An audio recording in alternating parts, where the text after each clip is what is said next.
Good morning. So here we have an old barn, kind of a typical farm building, which the present owners intend to convert into living accommodations. Probably there are thousands of these available all across the UK.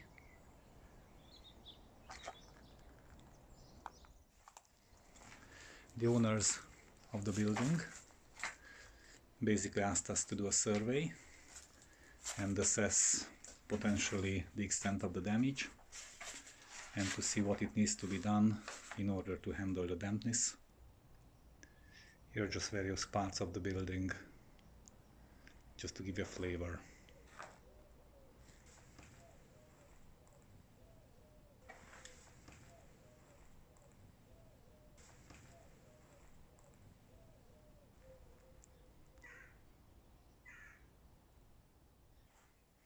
The building fundamentally has been just built onto the ground.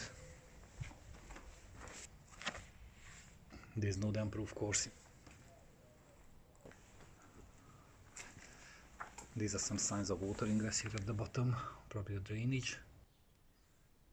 And as we can see here, these stables have been probably used for cows.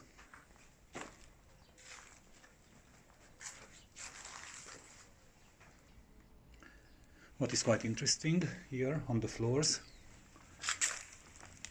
on the floor we have salt efflorescence, basically big pockets of salt crystals growing from the ground, just salts and dirt or dust. We are going to do an analysis of these salts in a moment, and you can see these salt crystals basically popping up all over the place. Some more here, some more here,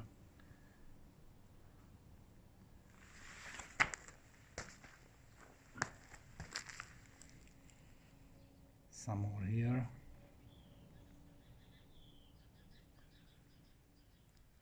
there, and so on. Now, one of the more interesting things, I would say probably textbook examples, can be seen in this little room.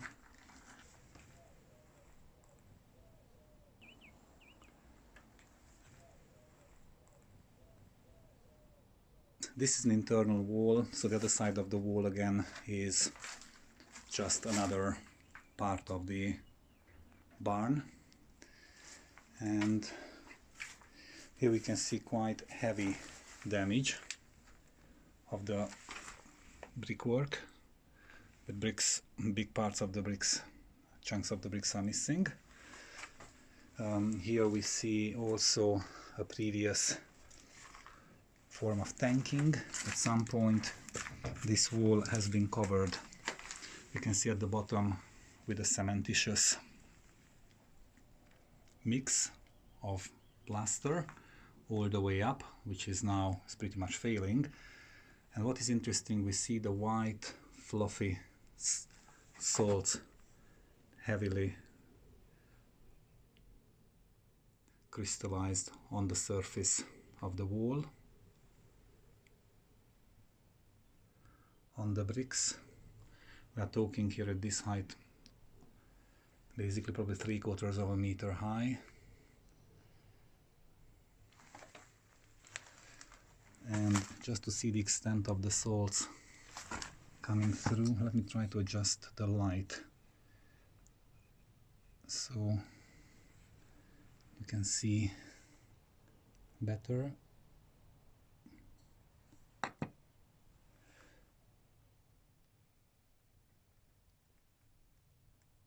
These are all ground salts coming from the ground.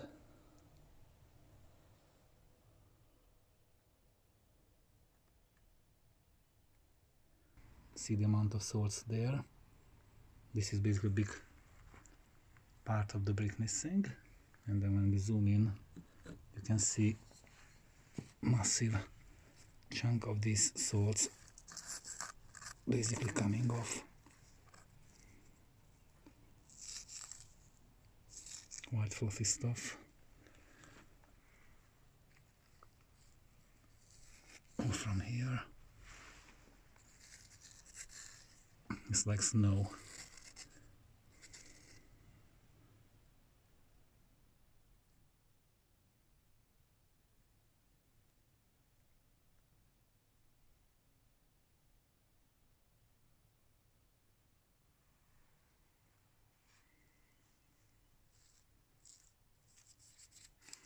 So some of these salts are actually coming from the ground because the soil has a salt content.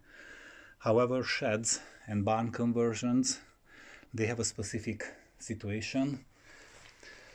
These buildings have been basically used for potentially centuries as animal shelters, and a lot of organic byproducts, waste products from animals, poo and pee and so on, excrements, they get into the ground, and these are very rich in a salt type called nitrates. This is basically decayed organic matter,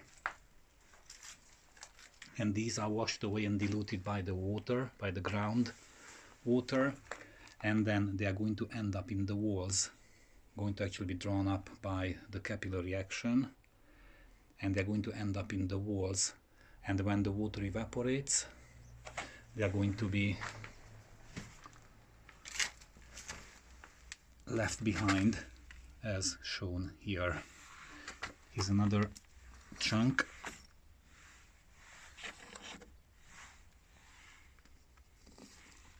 Of salts.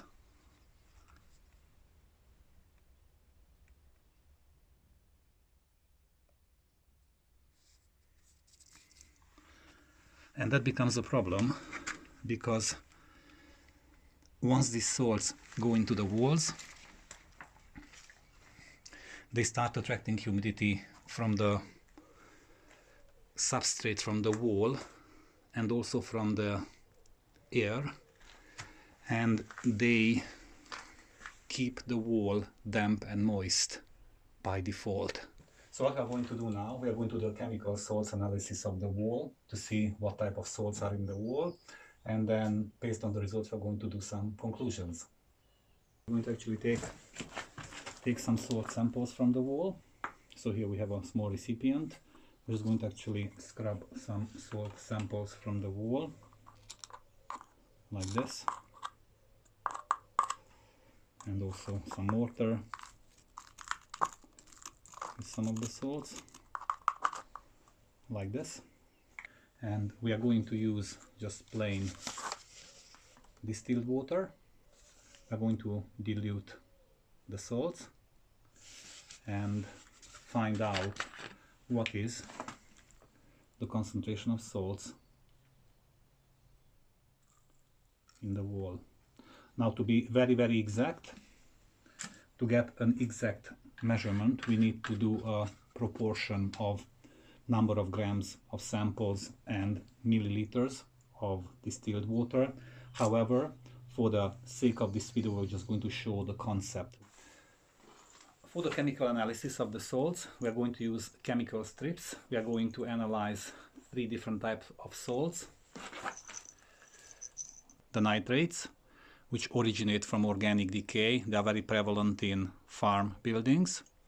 The sulfates, which originate from the ground and from the air. And thirdly, the chlorides, which are just plain sea salts. How this testing sample work? Basically, we have one of these sticks. As you can see, for the nitrates, it's colored in white.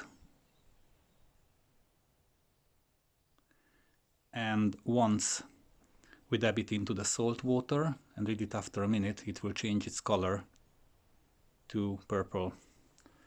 Same way, for the salt, for the chloride salt test. These change from brown to shades of white or yellow, and same way for the sulfates, which change from pink to orange. Let's check it out. So we have the sample, the water, the salty water, the diluted water. We dab it in like this and then put it aside, and we let it there for a couple of minutes. We do the sea salt testing, we put it down, and we do the nitrate testing, and we put it down. And as we can see, already some color changes can be observed.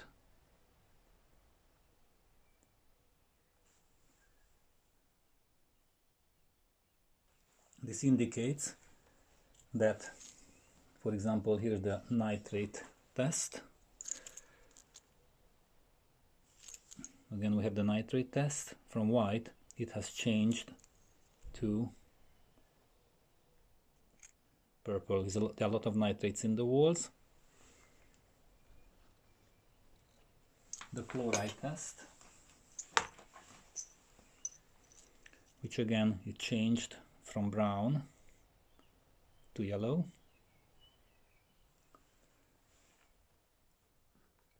And then finally, the sulfate test,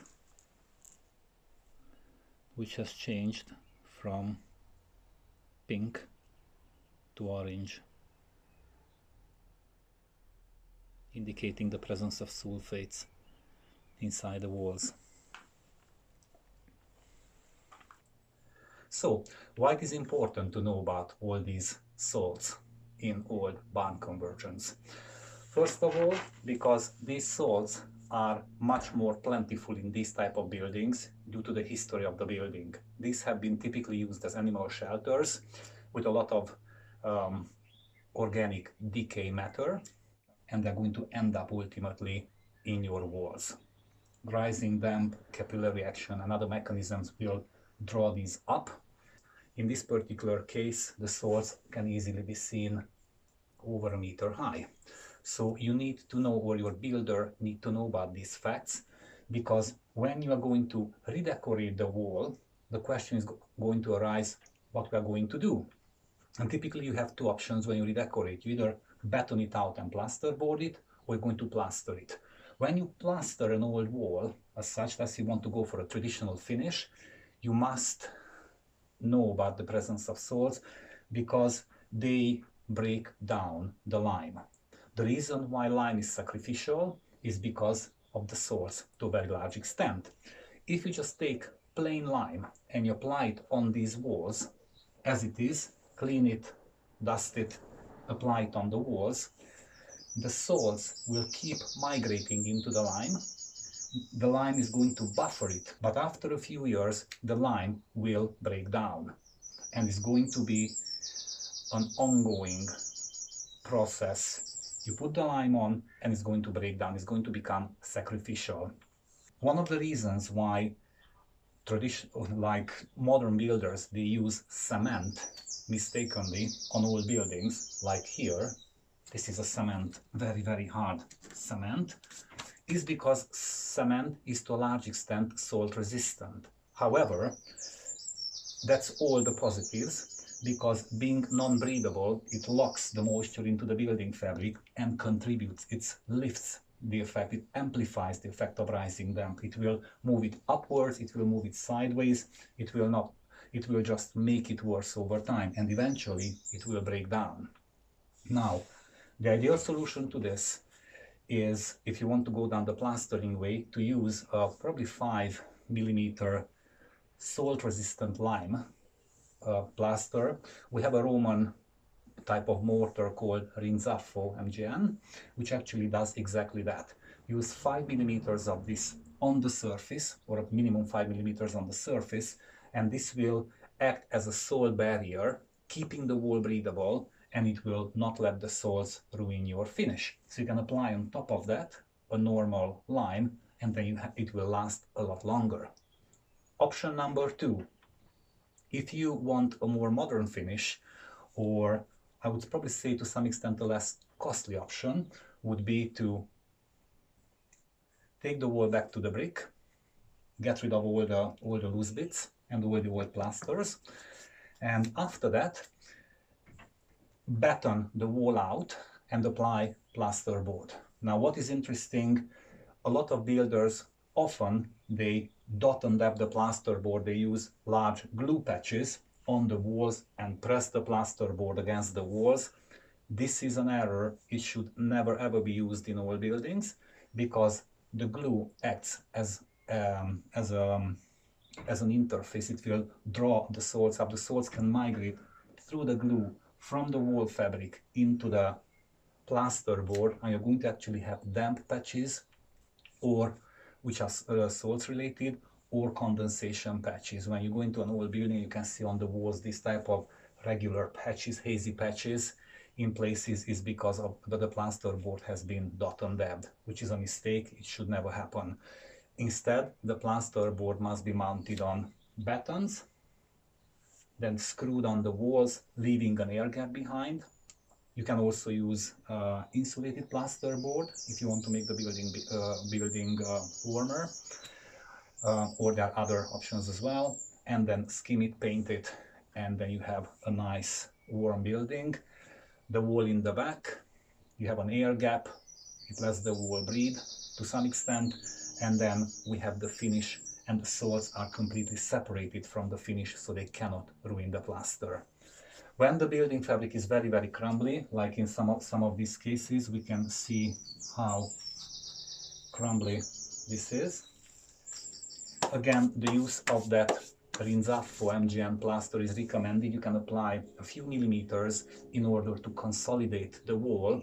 It will give you a fresh surface, and it will prevent all these bits and pieces falling into the cavity, backfilling the cavity, and then moisture, humidity will start coming through at the base of the wall, and you start having damp patches at the bottom over time within a few years, because the cavity has been filled up by this debris and start bridging through at the base. Hope you found this video interesting. If you have any questions, please contact us or post your questions in the comments below. Thank you very much.